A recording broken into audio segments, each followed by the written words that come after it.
सो आज की क्लास में हम करने वाले हैं क्लास 12 का chapter number 8 application of integrals का रिवीजन। ठीक है, सो यहां पर हम मेन जो इसके फॉर्मूले हैं, देखिए ध्यान दीजिए कि ऑलरेडी डिटेल में अपन इसको कर चुके हैं, तो डिटेल में तो आप पढ़ ही चुके होंगे, लेकिन यहां पर हम सिर्फ उन चीजों पर ध्यान देंगे जो आपके मेन कॉन्सेप्ट हैं, जो आपके मेन फॉर्मूले हैं, ताकि आपका एक फटाफट से एक बार रिवीजन हो जाए, ताकि कॉन्सेप्ट आपको समझ में आ जाए कि हाँ इस चैप्टर में हमको क्या क्या पढ़ना है। हालांकि अगर आप देखें तो सिलेबस तो वैसे भी रिड्यूस हो गया है 2022-23 के हिसाब से अगर देखा जाए तो एक्सरसाइज 8.2 आपके सिलेबस में नहीं है। 8.2 की पूरी बात नहीं करेंगे, एरिया अंडर टू कर्व्स ये जो है ये आपके सिलेबस में नहीं है 2022-23 में। तो दो कर्व के अंदर का एरिया ये आपके सिलेबस में नहीं है, तो अगर नॉलेज के लिए करना है तो बिल्कुल कर सकते हैं, बाकी हम सिर्फ उतना ही करेंगे जितना सीबीएसई ने आपके सिलेबस में दिया है, राइट। तो चलिए शुरू करते हैं।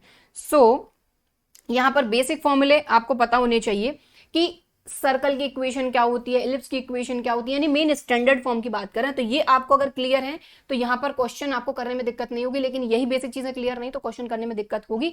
इसलिए देखिए अब अगर टाइम कम बचा है, आप समझ नहीं पा रहे हैं कई सारी चीजों को, तो उनको थोड़ा सा ध्यान में रखिए कि सर्कल की इक्वेशन आपकी ये इस तरह की इक्वेशन अगर आपको दिखती है x square plus a square equal to radius square, तो x square plus y square मतलब कि यहाँ पर जो आपका सर्कल की जो सेंटर है वो ओरिजिन है, इसका मतलब ये है। तो यहाँ पर देखिए ये आपकी जनरल फॉर्म होता है सर्कल की इक्वेशन का, एच और के जो है ये सेंटर को शो करते हैं, ये जो है ये आपकी रेडियस को शो करता है। लेकिन कभी अगर यहाँ पर जीरो हो जाए तो ये x square plus y square equal to r square हो जाएगा, राइट। तो इस तरीके से आपको देखना है, तो इक्वेशन ऑफ सर्कल आपको क्लियर होना चाहिए। एलिप्स की अगर अपन बात करें तो जो स्टैंडर्ड फॉर्म है उनकी बात कर रहे हैं अपन, तो देखिए इस तरीके से अपनी ये एलिप्स होती हैं। इसके लिए आपका x square plus a square plus y square upon b square equal to 1, यानी ये स्टैंडर्ड फॉर्म होता है। अब यहाँ पर क्या होता है, जब a is greater than b, मतलब a की वैल्यू ऑब्वियसली आपको बड़ी दिख रही है b की वैल्यू से, यहाँ पर a की वैल्यू b की वैल्यू से ज्यादा बड़ी है, ठीक है। तो a is greater than b, जब इस तरह की आपकी एलिप्स बनती है तो आप देख रहे हैं कि जो a की वैल्यू है ये छोटी है, b की वैल्यू जो बड़ी है, तो b is greater than a, ठीक है। इस तरीके से काम चलेगा। इसके बाद स्टैंडर्ड फॉर्म ऑफ पैराबोला, तो upward parabola, downward parabola, rightward और लेफ्टवर्ड पैराबोला, ये क्लियर होना चाहिए। तो Y square equal to 4ax ये आपका राइटवर्ड पैराबोला रहेगा। यहाँ पर a जो वैल्यू है ये वाली जो वैल्यू रहेगी ये आपकी a रहेगी, ठीक है। इसके बाद Y square equal to -4ax, तो ऑब्वियसली ये नेगेटिव a है इसलिए यहाँ पर माइनस साइन आ गया, ठीक है। तो ये आपका लेफ्टवर्ड पैराबोला, ये आपका राइटवर्ड पैराबोला। इक्वेशन आप देख रहे हैं सेम ही है, लेकिन अगर नेगेटिव है तो ये आपका लेफ्टवर्ड हो जाएगा, पॉजिटिव है तो ये राइटवर्ड हो जाएगा, ठीक है। इसके अलावा अपवर्ड डाउनवर्ड में x square equal to 4a by, ये अपवर्ड पैराबोला है, पॉजिटिव वैल्यू है a की, और अगर -4ay तो आप देख रहे हैं a की वैल्यू नेगेटिव है। इक्वेशन आप देखेंगे ऑलमोस्ट सेम है, ठीक है। समझ के बात को आगे चलेंगे। एरिया अंडर सिंपल कर्व, अगर आपके पास एक सिंपल कर्व दिया हुआ है, उस कर्व के अंडर आपको एरिया पूछा है, एरिया अंडर सिंपल कर्व, तो कैसे फाइंड करोगे, तो यहाँ पर ये कर्व है, ठीक है। देखिए इस चैप्टर को जब हमने पढ़ा था तो बिल्कुल बारीकी से बहुत सारी छोटी चीजें पढ़ी थी कि इसको स्ट्रिप्स में हम डिवाइड करेंगे, फिर एक स्ट्रिप देखेंगे वो एक रेक्टेंगुलर फॉर्म में रहेगी, किस तरीके से फॉर्मूला बना है सब कुछ पढ़ा है हमने। लेकिन यहाँ पर हम सिर्फ पॉइंट टू पॉइंट बात करेंगे कि ये फॉर्मूला है, क्या है, कैसा है, ठीक है। तो ये आपका कर्व है, ठीक है, और आपको ये वाला जो एरिया इसके अंदर का ये फाइंड करना है।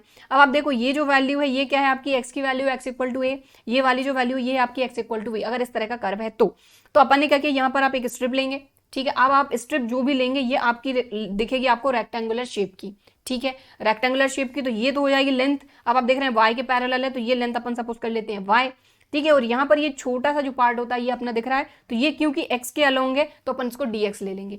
फिर आप लेंथ इंटू विड्थ का अगर फॉर्मूला लगाते हैं तो y इंटू डी एक्स हो जाएगा, ठीक है। और कहाँ से कहाँ तक कर रहे हैं, a से लेके b तक, तो इंटीग्रेशन करेंगे अपना a से b तक। तो इस तरीके से आपको इस कर्व के अंदर का एरिया इस तरीके से मिल जाएगा, ठीक है। क्लियर, समझ गए बात को, कहाँ से कहाँ तक, तो a से लेके b तक, ठीक है। अब इस तरीके से कर्व दिया हुआ है, मान लो इस तरीके से दिया होगा तब क्या करेंगे, तो यहाँ पर आप देखिए ये एक और हमने एक चीज लेकर रखी है कि अगर आप देखिए आपको कर्व इस तरीके से दिया गया है और कहाँ से कहाँ तक आपको फाइंड करना है, इस पॉइंट से लेके इस पॉइंट तक फाइंड करना है, तो ये पॉइंट अपन ने सी ले लिया, ये पॉइंट अपन ने डी ले लिया। यहाँ पर वही स्ट्रिप इस तरीके से अपन ले लेंगे। तो अब आप जब स्ट्रिप इस तरीके से लोगे तो ये भी आपके रेक्टेंगुलर फॉर्म में रहेगी, ठीक है। तो ये इसकी लेंथ हो गई, तो ये एक्स एक्सिस के पैरेलल है तो ये लेंथ हो जाएगी आपकी एक्स। अब ये छोटी सी जो वैल्यू है ये वाई एक्सिस के अलोंग है तो ये हो जाएगी डी वाई, तो यहाँ हो जाएगा एक्स इंटू डी वाई। अब कहाँ से कहाँ तक, सी से लेके डी तक, तो सी से लेके डी तक आप इसको इंटीग्रेट कर दोगे। समझ गया बात को, तो इस तरीके से काम को करना है, ठीक है। आगे बढ़ेंगे। अब देखो कई बार ऐसा होगा कि ये जो यहाँ पर x की वैल्यू तो पॉजिटिव है, यहाँ पर भी अपन ने y की वैल्यू पॉजिटिव ली, यानी फर्स्ट क्वाड्रेंट में काम किया। मान लो यहाँ पर देखो फोर्थ क्वाड्रेंट की अगर अपन बात करें तो इस तरीके से आपका कर्व है, और आप देख रहे हैं कि ये जो लेंथ रहेगी ये निगेटिव y रहेगी, तो यहाँ पर तो नेगेटिव y आ जाएगा। तो हमेशा ध्यान रखिए एरिया जो रहता है वो अपना कभी भी नेगेटिव नहीं होता, ऑब्वियसली पॉजिटिव होता है।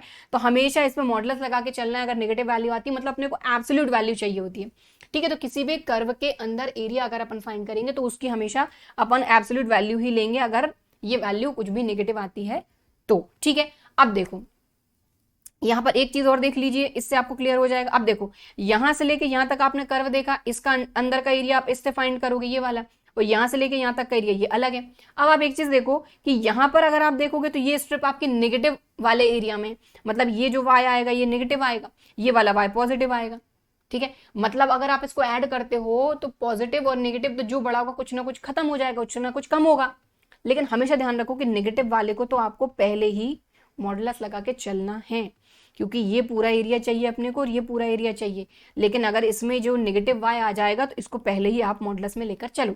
तो यहाँ पर आपने देखा a से लेके c तक, तो a से लेके c तक इंटीग्रेशन करेंगे, ये अपन ने स्ट्रिप ली थी, ये y लेकिन माइनस का, क्योंकि ये जो y है ये नेगेटिव है, और ये dx, तो माइनस बाई dx, लेकिन अपन इसको एब्सोल्यूट वैल्यू पहले ही लेकर चलना है। और ये वाला एरिया तो अपन ऐड कर ही देंगे, अलग अलग एरिया था ना, तो इस वाले एरिया को अपन ने a1 ले लिया, इस वाले को a2 ले लिया, a1 प्लस a2 करेंगे। लेकिन a1 जो है ये थोड़ा सा नेगेटिव आ रहा था, इसलिए हमने पहले इस पे मॉडुलस लगा दिया। ओके चलो अब बढ़ते हैं अपन आगे। हाँ, area of the reason bounded by a curve and a line. अब यहाँ पर दो चीजें आ गई। अभी अपन ने देखा कि कर्व के अंदर का अगर एरिया अपने को फाइंड करना, तो मेन मेन कॉन्सेप्ट समझ रहे हैं और मेन मेन फॉर्मूले अपन देखते चल रहे हैं, ठीक है। तो अब यहाँ पर आ गया कि एक लाइन भी है अपने पास और एक कर्व भी है। तो लाइन और कर्व के अंदर का एरिया अपने को फाइंड करना है। तो ये आप देख रहे हैं ये आपका कर्व है और ये आपकी लाइन है, इसके अंदर का एरिया आप देख रहे हैं ये रहा। समझ गया बात को? तो कैसे करोगे? तो जब भी आप इस तरह के क्वेश्चन करो तो सबसे पहले तो ये देखो क्या कुछ सिमेट्री बन रही है। तो आप देख रहे हो कि यहाँ से अगर आप देखो तो ये और ये दोनों एक दूसरे के सिमेट्रिक हैं, ये वाला पार्ट और ये वाला। तो आप क्या करो, इन दोनों को अलग अलग फाइंड करने की बजाय एक किसी को फाइंड कर लो और उसमें 2 का मल्टीप्लाई कर दो, काम खत्म हो जाएगा। और सॉल्व करने का तरीका वही है कि ये अपन ने स्ट्रिप इधर से ली क्योंकि ये आसान पड़ रही है, ऐसे भी कर सकते हो। लेकिन इसमें क्या करना पड़ेगा आपको, ये वाले एरिया में से ये पूरा एरिया, और अपने को चाहिए सिर्फ इतना है, तो ये वाला जो एरिया है ये माइनस करना पड़ेगा, ठीक है। तो वो भी अपन अभी आगे समझेंगे, ठीक है। तो ये सिंपल तरीका अपने को दिख गया कि ये x हो गया, ये dy हो गया, तो ये हो जाएगा x और dy। अब कहां से कहां तक, तो आप देख रहे हो ये dy है, तो ये 0 से लेके ये y की वैल्यू कितनी है 4, तो 0 to 4। समझ के बात को इस तरीके से करना है। अब देखो यहां पर अपन ने दूसरा तरीका देखा, देखो यहां पर अपन ने स्ट्रिप ऐसी ली। अब मान लो अगर ऐसी स्ट्रिप लेते तो ये जो है स्ट्रिप यहाँ आ रही थी, अपने को एरिया सिर्फ इतना चाहिए था, लेकिन इतनी स्ट्रिप तो बाहर आ रही थी ना ये वाली। तो उसके लिए देखो, तो यहाँ पर अपन ने ये स्ट्रिप इस तरीके से ली, ठीक है। तो यहाँ पर देखो यही सेम टू सेम कॉन्सेप्ट जो है ना, यही सेम टू सेम टाइप का कॉन्सेप्ट जो है एरिया अंडर 2 कर्व्स, उसमें भी यही मेन कॉन्सेप्ट लगता है। और फॉर्मूला वगैरह अलग से है उसमें, तो ऐसी कोई दिक्कत नहीं है। ये कॉन्सेप्ट समझ लिया तो एरिया अंडर 2 कर्व जैसा ही है, ठीक है। हालांकि यहाँ पर 2 कर्व नहीं है, यहाँ पर क्या है, एक लाइन है और एक कर्व है। समझ गए बात को? चलो सो यहाँ पर देखो वही बात है कि ये दोनों एरिया जो है सिमेट्रिक दिख रहे हैं, तो हम क्या करेंगे, ये जो एरिया है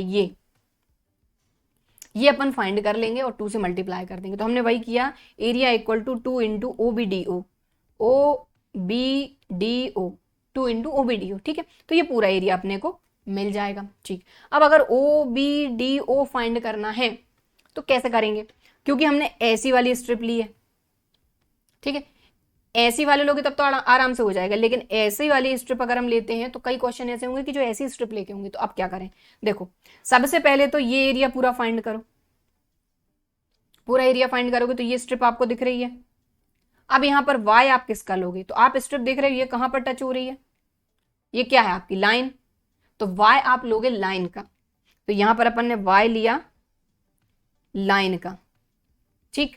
और उसमें से अपन ये वाला एरिया माइनस करेंगे, समझ रहे बात को, ये वाला एरिया माइनस करेंगे। तो यहां पर ये जो स्ट्रिप दिख रही है ये कहां टच हो रही है, आप देखो पैराबोला पे। तो यहां पर माइनस करेंगे अपन y पैराबोला। अब बात आती है लिमिट की, तो दोनों की ही लिमिट आप देखो यहां से लेके यहां तक है, क्योंकि ये dx है तो x की लिमिट लेंगे। तो ये तो 0 है, ये क्या है, तो यहां पर x की वैल्यू क्या है, तो यहां की x की वैल्यू फाइंड करने के लिए इन दोनों लाइन और पैराबोला को सॉल्व कर लो। तो x square equal to y की वैल्यू 4, इसको सॉल्व करोगे तो आपको पॉजिटिव 2 मिल जाएगा। ये यहाँ नेगेटिव 2 आएगा, अपने को पॉजिटिव 2 मिल रहा है, तो 0 to 2, यहाँ पर भी 0 to 2। अब y लाइन, मतलब लाइन की इक्वेशन ये थी, तो y की जगह पे क्या आ जाएगा यहाँ पर 4, और y पैराबोला, तो पैराबोला में y की जगह पे क्या था एक्स स्क्वायर, तो यहाँ पर y की जगह पे एक्स स्क्वायर। अब आराम से आप इंटीग्रेट कर लोगे, इंटीग्रेशन करना आप सीख ही चुके हो चैप्टर नंबर 7 में, तो बस सॉल्व करो और ये आ गया आपका एरिया स्क्वायर यूनिट्स। ठीक है, चलिए आगे बढ़ेंगे अपन। एक मिनट 16/3, और एरिया अपना ये था ना 2 इंटू ओबीडीओ, तो 2 इंटू ओबीडीओ ये 32/3।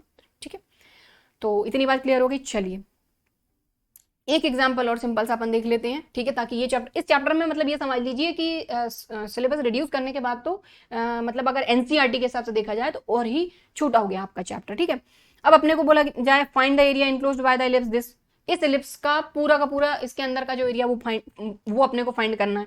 तो आप देखो ये पूरा एरिया आ रहा है।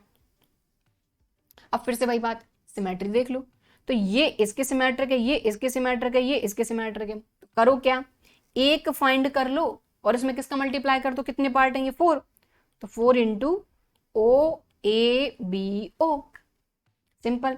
स्ट्रिप आप इस तरीके की लोगे, ये हो जाएगा आपका वाई डी एक्स। ठीक है, यहां से लेके यहां तक आपकी एक्स की वैल्यू आएंगी, तो ये 0 to a और 4 का मल्टीप्लाई कर दो। ठीक है, ये आपने स्ट्रिप देखी, तो यहाँ पर कहाँ टच हो रही है, ये अपनी इलिप्स पे, तो यहाँ से आप y की वैल्यू फाइंड करो। तो इस इलिप्स को सॉल्व करके आप y की जब वैल्यू फाइंड करोगे, ये अपन ने सॉल्व करी है, ठीक है, तो आपको y की वैल्यू ये मिलेगी। तो ये b/a 4 पहले से था, ये आ गया a square minus x square. तो यहाँ पर फॉर्मूला लगेगा जो चैप्टर 7 में आपने पढ़ा है, ये फॉर्मूला लगाओ और काम खत्म। ठीक है, तो इस तरीके से ये आ गया आपका आंसर। ठीक है,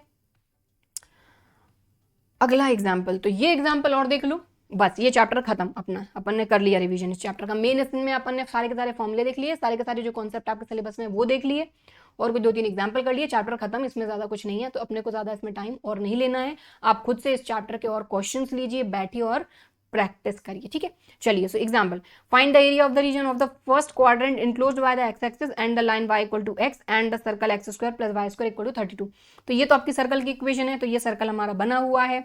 इसके बाद y इक्वल टू x, ये अपनी लाइन बनी हुई है, और क्या बोला जा रहा है, x एक्सिस से इनक्लोज्ड एरिया और फर्स्ट क्वाड्रेंट में, तो फर्स्ट क्वाड्रेंट में और x एक्सिस से भी इनक्लोज। तो 3 चीजें हैं, आपका सर्कल फर्स्ट क्वाड्रेंट, आपका x एक्सिस और ये लाइन, तो इनसे इनक्लोज्ड एरिया आपको दिख रहा है ये वाला है, तो ये एरिया फाइंड करना है। लेकिन अब आप देखो कि ये इधर से तक तो ये लाइन है, तो यहाँ स्ट्रिप बनाओगे तो लाइन का y आएगा, यहाँ स्ट्रिप बनाओगे तो सर्कल का y आएगा, जहां पर स्ट्रिप बन रही उसी का y लेंगे।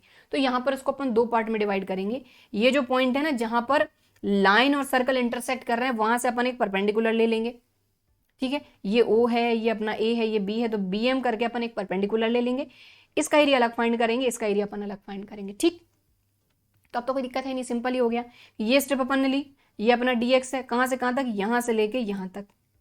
अब बस बात इतनी आ गई कि ये वाली जो x की वैल्यू वो चाहिए अपने को। तो कुछ नहीं, देखो ये इंटरसेक्शन पॉइंट है आपकी लाइन और सर्कल का, इन दोनों को सॉल्व कर लो तो आपको x की वैल्यू तो मिल ही जाएगी। तो यहाँ पर हमने वही किया, y इक्वल टू एक्स अपनी ये लाइन की इक्वेशन है और ये अपनी सर्कल की इक्वेशन है, दोनों को आप सॉल्व करो तो x के इक्वल टू मिल जाएगा +-4। लेकिन क्योंकि ये पॉजिटिव आपका x एक्सिस है, तो ये क्या आ जाएगा आपकी वैल्यू 4। ठीक, ओके। अब लिमिट आएगी 0 से लेके 4 तक, तो 0 से लेके 4 तक, और ये स्ट्रिप आप देख रहे हैं y लाइन, तो y लाइन dx, और इसी में अपन ऐड करेंगे क्योंकि पूरा एरिया चाहिए ना, इसी में ऐड करेंगे अपन ये वाली स्ट्रिप। तो ये बन रही है सर्कल से, तो y सर्कल। अब कहां से कहां तक देखो जरा, इस पॉइंट से इस पॉइंट तक, तो 4 से लेके 4√2 तक। ठीक, समझ गए बात को, इस तरीके से ये अपन ने लिख लिया। अब बस इसको सॉल्व कर लो आराम से। तो y लाइन, तो y इक्वल टू एक्स था, और y सर्कल, तो सर्कल की इक्वेशन को आप सॉल्व कर लोगे तो वहां से y की वैल्यू आपको ये मिल जाएगी। यहाँ पर तो देखो फॉर्मूला लग जाएगा आपका, तो ये फॉर्मूला लग गया आपका इधर पर, और x का हो जाएगा आपका x²/2, ये वाला फॉर्मूला आपका लगा है, ये लगा दिया। ठीक है, लिमिट रख दो, सॉल्व कर दो, तो ये आ गया 4π। ठीक है, तो अब इससे ज्यादा अपन क्वेश्चन यहाँ पर नहीं करेंगे। मेन अपना यहाँ पर काम क्या था, मेरा काम ये था कि सारे कॉन्सेप्ट आपको एक बार इस चैप्टर के बता दूं, और इसके जो कॉन्सेप्ट है मेन वो अपन एक बार देख लें। बाकी क्वेश्चंस आप खुद से प्रैक्टिस कर लीजिए। आप जब खुद से करेंगे तो आपकी ज्यादा प्रैक्टिस होगी, और जब प्रैक्टिस होगी तो ऑब्वियसली और अच्छे तरीके से आपका कॉन्सेप्ट क्लियर होंगे। ठीक है, सो आई होप कि वीडियो पसंद आया होगा, रिवीजन आपका अच्छे तरीके से हो गया होगा, सारे कॉन्सेप्ट आपको क्लियर हो गए होंगे चैप्टर 8 से रिलेटेड। तो वीडियो पसंद आया है तो लाइक शेयर जरूर करिए, और सब्सक्राइब नहीं किया है तो आप सब्सक्राइब करिए। तो चलिए फिर मिलते हैं अगले वीडियो में, तब तक के लिए बाय एंड थैंक यू।